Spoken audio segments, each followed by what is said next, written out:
Hello everyone, welcome to my history on an event that just about every American student west of the Mississippi River has or had to learn about, including myself, the Gold Rush. In this video, I will state the major events of it chronologically and how it has impacted history to this day. Enjoy!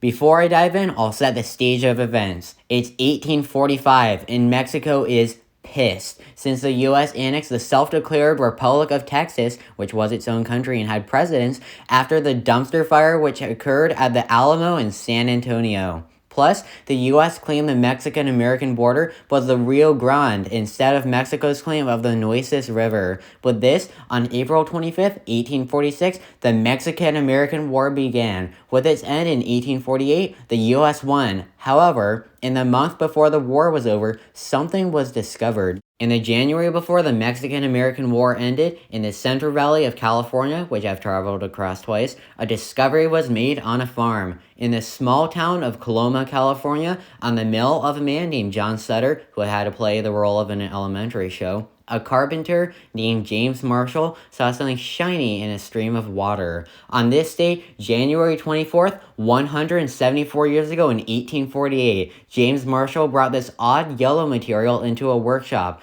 and found it to be exceedingly flexible and bright, meaning one thing: he had discovered gold.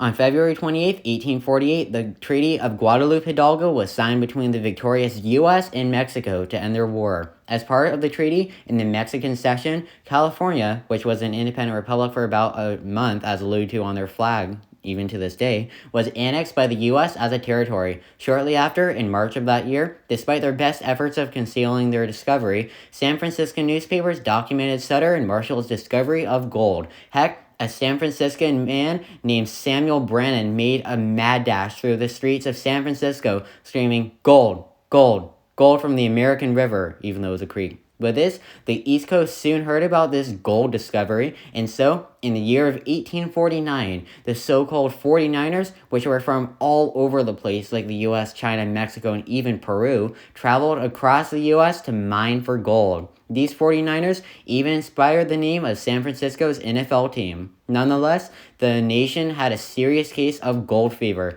To add more fuel to the fire, on December 5th, President James Polk confirmed to the world that gold was discovered. With so many prospectors arriving in California, this scene would often take place. Ooh, a beautiful, uninhabited land ready to be torn apart for gold searching. Ooh, there's no one here. Not here, here, or here. If this land isn't uninhabited, then I don't know what is.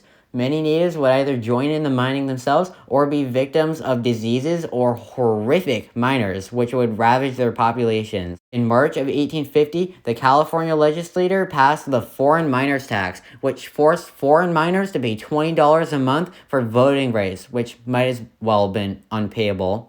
On September 9th, 1850, California became the 31st state. With this, many towns would spring up with miners, known as boom towns. These would often have no police forces, being run entirely by vigilante justice. By this point, California had produced $41 million of gold, and San Francisco had seen its population increase by 30-fold. By the end of 1851, the amount of gold discovered ballooned to $75 million, $81 million by the next year, 1852.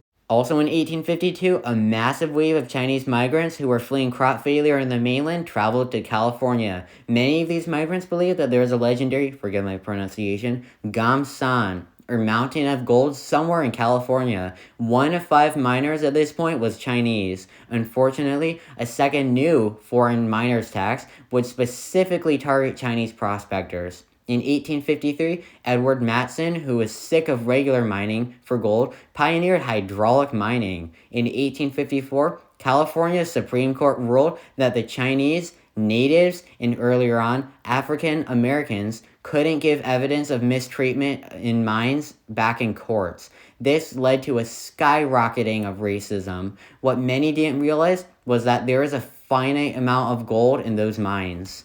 By 1855, mines were drying up and gold production all over California. This would slowly end new waves of miners and ultimately end the gold rush. from its beginning at John Sutter's Mill in 1848 to the gradual end of it in 1855. 750,000 pounds of gold was found, equating to an astonishing $2 billion in wealth today. No, it's not for you. Or you.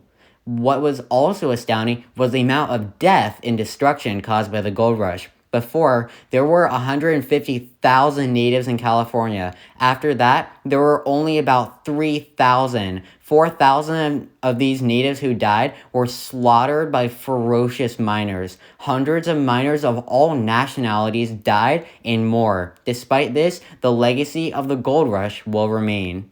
And with that was my history of the Californian Gold Rush. It got rapidly depressing. My next video will be less depressing, however. Speaking of this, my next video will be a history on the top 10 most influential Africans in history. For African American History Month, February. It will come out on February 1st. Until my 4th edition of my top 10 series, stay tuned. Thanks for watching.